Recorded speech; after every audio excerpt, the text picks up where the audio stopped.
When's the last time your whole family was in the same room, phones down, actually present with each other? Not watching the same Netflix show, not sitting at the same dinner table scrolling TikTok. I mean actually together, eyes up, connected. If you're struggling to remember, you're not alone. And honestly, that's the problem nobody's brave enough to put a name to. We're living in the most connected era in human history, and somehow our families have never felt more disconnected. Kids are anxious, parents are burnt out, everybody's exhausted, and we keep throwing solutions at it. Therapy apps, better schools, family vacations, but nothing's really sticking. What if the answer has been sitting right in front of us for thousands of years? Today, I want to talk about something that might sound old school, something your grandparents probably did without thinking twice. Family prayer. Not the guilt trip kind, not the because I said so kind, the kind that actually builds your kids' mental health, strengthens your relationships, and gives your family an anchor in a world that feels completely unhinged right now. Stick with me for the next few minutes, because what I'm about to share might genuinely change how you show up for your family. Let's go. I know what some of you are thinking.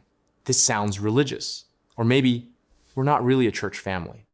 And that's totally fine, because I'm not here to preach. I'm here to show you what the data says, and the data is wild.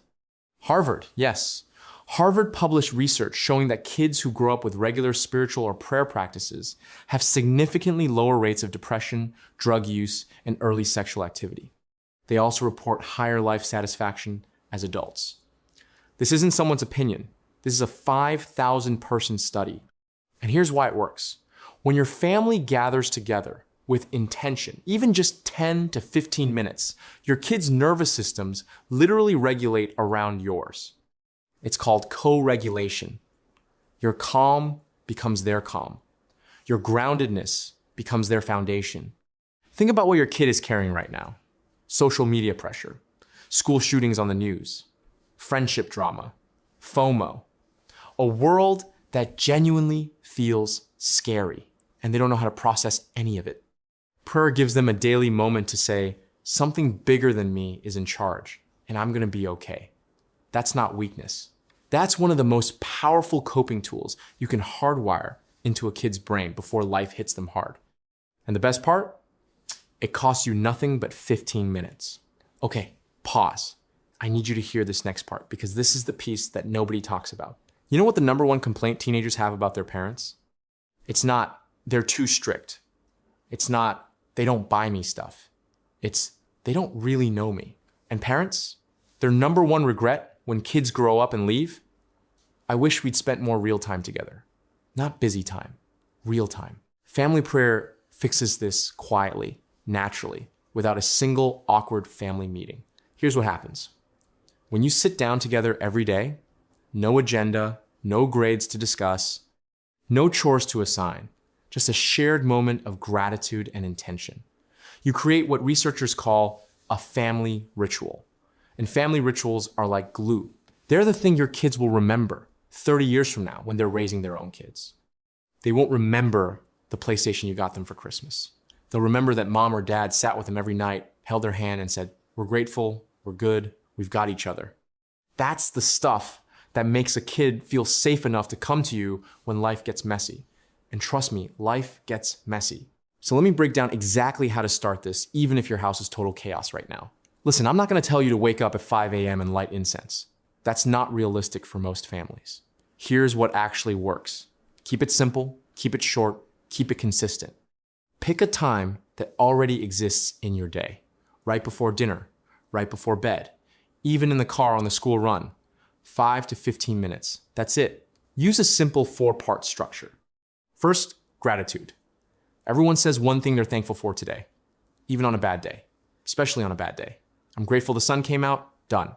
It rewires the brain toward positivity. That's not spiritual fluff, that's neuroscience. Second, a short prayer or intention. Doesn't have to be fancy. God, help us be kind today. Lord, give us strength. Even universe, we're showing up, guide us. Say it in whatever language feels real to your family. Third, a moment of silence. Just 60 seconds. No talking, no phones, just breathing together. Kids think it's weird at first. Then they start to need it. Fourth one, check in. How's everyone feeling today? For real. Not fine, real. This is where the magic happens, where kids start opening up because the space feels safe. Give it 21 days. Don't quit after day 3 because someone rolled their eyes. Teenagers roll their eyes at everything. That doesn't mean it's not working. Stay the course. I want you to picture something. 20 years from now, your kid is 30. They're dealing with something hard, a job loss, a divorce, a health scare, something you can't protect them from because they're grown and life is life. And in that moment, they don't spiral. They don't reach for a bottle. They don't doom scroll for 3 hours. They go quiet, they breathe.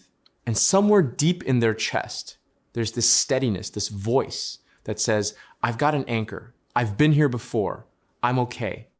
That anchor, you built it in your living room in 15 minutes a day. That's what we're really talking about here. Not religion, not rules. We're talking about giving your kids an emotional immune system before the world tries to break them down, because it will try. Gen Z is the most anxious generation ever recorded.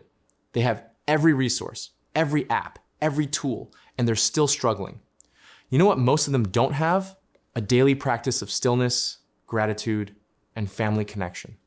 You can give them that, starting tonight. Put the phones down after dinner, call everybody in, tell them you're trying something. It'll be awkward. That's fine. Do it anyway. Because the best parenting decisions are never the comfortable ones. Your family deserves this. And honestly, so do you. If this hit home for you, share it with one other parent who needs to hear it. Drop a comment telling me what's one thing you're grateful for today. I read every single, and I'll see you in the next one.